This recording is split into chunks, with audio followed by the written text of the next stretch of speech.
Hello, നമുക്ക് ഇന്നത്തെ lunch എന്താണെന്ന് കണ്ടാലോ? ഇന്ന് നമുക്ക് മുളക് കൂശ്യം, വഴുതനങ്ങ ഉപ്പേരി, നെല്ലിക്ക ഉപ്പിലിട്ടത്, മോരാണുള്ളത്. നമ്മുടെ വീട്ടിൽ സ്ഥിരമായി ഉണ്ടാക്കുന്നൊരു കറിയാണ് കേട്ടോ മുളക് കൂശ്യം. അപ്പോൾ അതിൻ്റെ റെസിപ്പി നോക്കിയാലോ? നമുക്ക് ആവശ്യത്തിനുള്ള പരിപ്പെടുക്കാം. അതിലേക്ക് വേണ്ട കഷ്ണമായിട്ട് എടുക്കുന്നത് കുമ്പളങ്ങയാണ്. നിങ്ങൾക്ക് ചേനയോ മുരിങ്ങക്കായോ എടുക്കാം. വേണ്ട പൊടികൾ മഞ്ഞൾപ്പൊടി, മുളക് പൊടി, ഉപ്പാണ്. പിന്നെ വേണ്ടത് ഫ്രഷ് ആയിട്ടുള്ള മൂത്ത തേങ്ങയാണ്. കുറച്ച് ജീരകം കൂടുതൽ ഉപയോഗിക്കരുത്, കയപ്പ് വരും.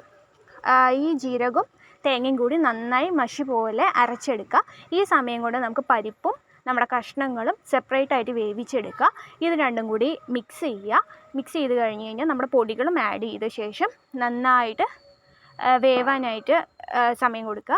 വെന്ത് കഴിഞ്ഞ് കഴിഞ്ഞാൽ നമ്മുടെ ഈ അരപ്പ് ഇതിലോട്ട് ആഡ് ചെയ്ത് കഴിഞ്ഞ് കഴിഞ്ഞാൽ ഹൈ ഫ്ലെയിം വെക്കരുത്, ലോ ടു മീഡിയം വെച്ചിട്ട് നന്നായി മിക്സ് ചെയ്തു. ഇതിൽ തള വന്ന് തുടങ്ങുമ്പോൾ തന്നെ നമ്മുടെ കറി റെഡി ആയിട്ടുണ്ട്. കൂടുതൽ തിളപ്പിക്കാൻ നിൽക്കരുത്.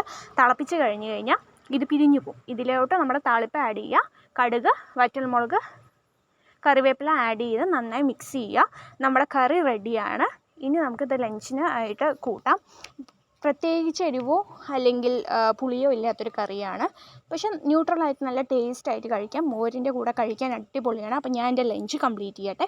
നിങ്ങൾ ഈ റെസിപ്പി ഒന്ന് ട്രൈ ചെയ്തിട്ട് നിങ്ങളുടെ അഭിപ്രായങ്ങൾ അറിയിക്കുക. നിങ്ങളുടെ വീട്ടിൽ ഈ കറികൾ ഉണ്ടാക്കിയിട്ടുണ്ടെങ്കിൽ അതിൻ്റെ പേരെന്താണെന്നുള്ളതും കൂടി അറിയിക്കുക.